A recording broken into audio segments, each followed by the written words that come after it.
प्रिय साथियों, आज मैं आप लोग के लिए बहुत ही छोटा रेगुलेशन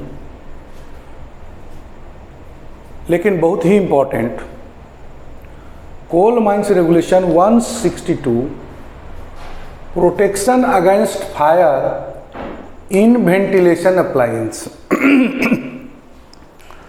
अंडरग्राउंड माइंस में जैसे वेंटिलेशन व्यवस्था करना पड़ा और जैसे जैसे उसका अप टू डेट हुआ, मैन मैकेनिकल वेंटिलेटर हो, एक्जुलरी फैन हो या बूस्टर फैन हो, ये फैन लगा करके हम संवातन बढ़ाए खदान का, वैसे वैसे देखा गया कि जो फैन का संचालन है 24 आवर्स कंटिन्यूअस चलता है, बिजली कंजम्पशन है, मूविंग पार्ट्स है, उसका वियरिंग है, फायर का केसेज वेंटिलेशन अप्लायंस में, फायर इन वेंटिलेशन अप्लायंस बढ़ गया। Ventilation appliance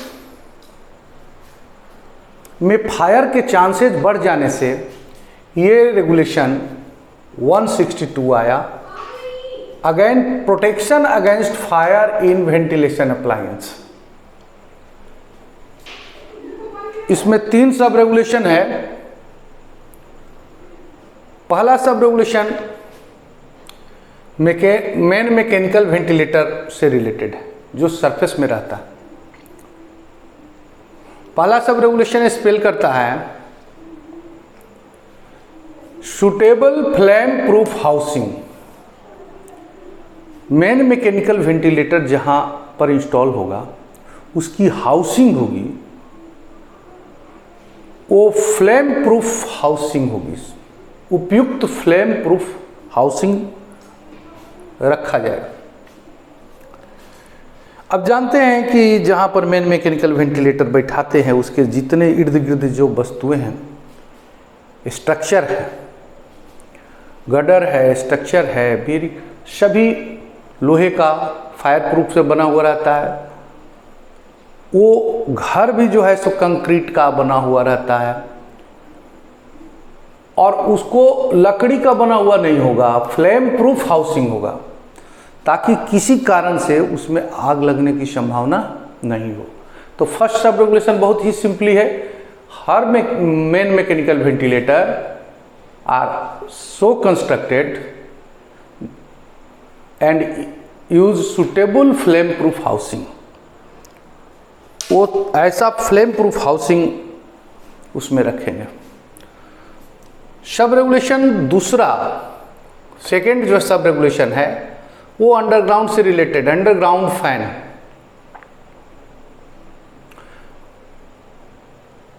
accept auxiliary fan, auxiliary fan के अलावा अंडरग्राउंड फैन कौन हुआ? बूस्टर फैन हुआ। अंडरग्राउंड फैन में बूस्टर फैन एक्जुलरी फैन के अलावा हुआ। तो ये बूस्टर फैन का जो इंस्टॉलेशन है, वो भी जिस तरह से हम suitable flame proof housing main mechanical ventilator के लिए करते हैं, वैसे अंडरग्राउंड फैन जो है बूस्टर फैन के लिए भी हम निम्नलिखित प्रोविजन इसमें रखेंगे। Covered around not less than 5 metre. जहां पर बूस्टर फैन, अंडरग्राउंड फैन बैठेगा, एक्जुलरी फैन को छोड़ के बात कर रहे हैं, वहां पर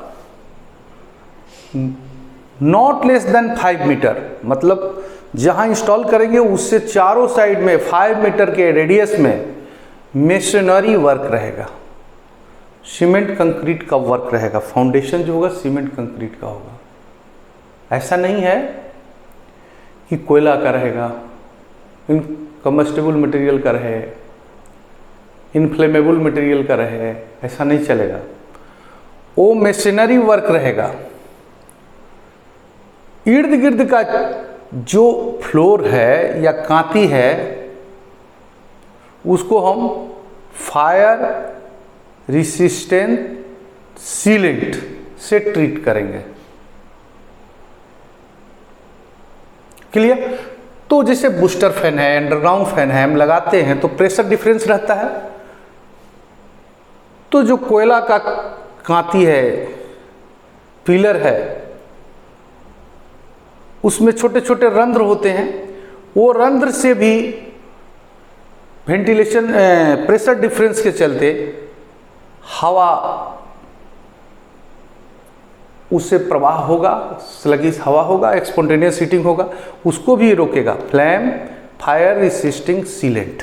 फायर रेसिस्टिंग सीलेंट एक केमिकल होता है जो हम छिड़क करके उससे कवर कर देते हैं, ढक देते हैं यदि कोयला को, तो वहाँ पर आग लगने की संभावना नहीं है। तो ये सेकेंड सब रेगुलेशन है। अब सेकेंड सब रेगुलेशन से रिलेटेड प्रैक्टिकली एक बात आप लोगों से शेयर करना चाहता हूँ कि देखा गया है जब भी बूस्टर फैन या एक्जुलरी फैन भी लगाते हैं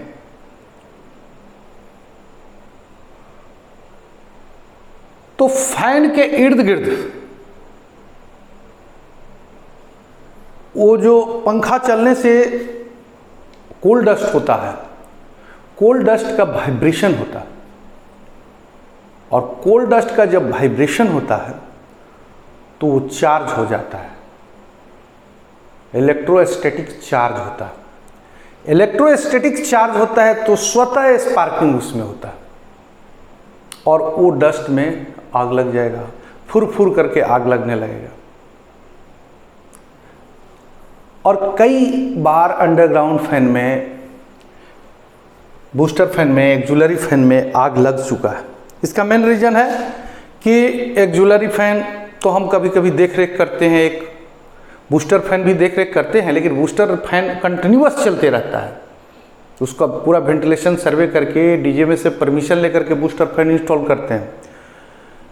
तो कंटिन्यूअस जब चल रहा है, कंटिन्यूअस वाइब्रेशन है और वहाँ पर हमारा कोल्ड डस्ट है, वहाँ पर हमारा कोल्ड फेस के आसपास में है, फेस के ये दूर में भी है, तो वैसे इन्वायरमेंट है जहाँ डस्ट है, तो वे डस्ट वाइब्रेट करते करते इतना इलेक्ट्रोस्टैटिक्स चार्ज हो जाते हैं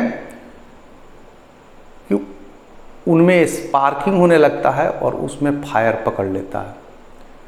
तो इसीलिए कई बार फैन के चलते खदान में, अंडरग्राउंड में आग लगा है। तो ये प्रोविज़न है कि मेसनरी वर्क 5 मीटर तक करेंगे या फायर सीलेंट से ट्रीटमेंट 5 मीटर दूर तक करेंगे। क्लियर? तीसरा सब रेगुलेशन, अंडरग्राउंड में यूज करने वाले जो वेंटिलेशन डिवाइसेज हैं, जैसे अंडरग्राउंड में हम यूज करते हैं कवरिंग ऑफ शाफ्ट, शाफ्ट का कवर, फैन ड्रिफ्ट, फैन जो हम चला रहे हैं और फैन जिससे एग्जॉस्ट फैन है और जिसमें फैन बैठा हुआ है और उसको ड्रिफ्ट के थ्रू हम हवा को निकालते हैं, तो वो पूरे fan drift, covering shaft, fan drift, ventilation duct हुआ या केसिंग हुआ। केसिंग कौन? फैन के लिए जो ईवेसी है, केसिंग है, ये केसिंग, या फैन के जो इंस्टॉलेशन करते हैं वो केसिंग हुआ। तो casing part of fan, fan के विभिन्न पार्ट, और इसके अलावा AC एयर क्रॉसिंग, इसका एब्रिविएशन है AC एयर क्रॉसिंग। जब भी कोई वेंटिलेशन डिवाइस, एयर क्रॉसिंग भी खदान में होता है। और वेंटिलेशन डिवाइसेज, वेंटिलेशन डिवाइसेज में बहुत हो गया, जैसे वेंटिलेशन डोर हो गया, वेंटिलेशन स्टॉपिंग हो गया, रेगुलेटर हो गया, वेंचुरी है, ये सब वेंटिलेशन डिवाइसेज है। तो ये सारे चीज, covering of shaft, fan drift, duct, casing, part of fan, air crossing, ventilation duct, except a small lead. यदि छोटा सा लीड हम इस्तेमाल करते हैं। लीड किस चीज़ में इस्तेमाल करते हैं? प्रॉप को सपोर्ट करने में लीड इस्तेमाल करते हैं, या और कहीं लकड़ी का गुटका या टुकड़ा हम जुगाड़ देते हैं तो उसको लीड कहते हैं। तो ये स्मॉल लीड जो है इसको बाद करके बाकी सबको कहता क्या है? Shall be constructed fire proof material, fire proof material से बना होगा। ये बहुत ही छोटा रेगुलेशन था, बहुत ही सिंपल है, लेकिन बहुत बार ये जो वेंटिलेशन डिवाइसेस है, फैन है, उसके चलते बहुत बार खदान में आग लगा। जब आग लग गया, एक्सप्लोजन हो गया, मीथेन एक्सप्लोजन या कोल डस्ट एक्सप्लोजन, तो उसका रीजन खोजा गया तो पता चला कि जो हवा के लिए संवातन के लिए, वेंटिलेशन के लिए जो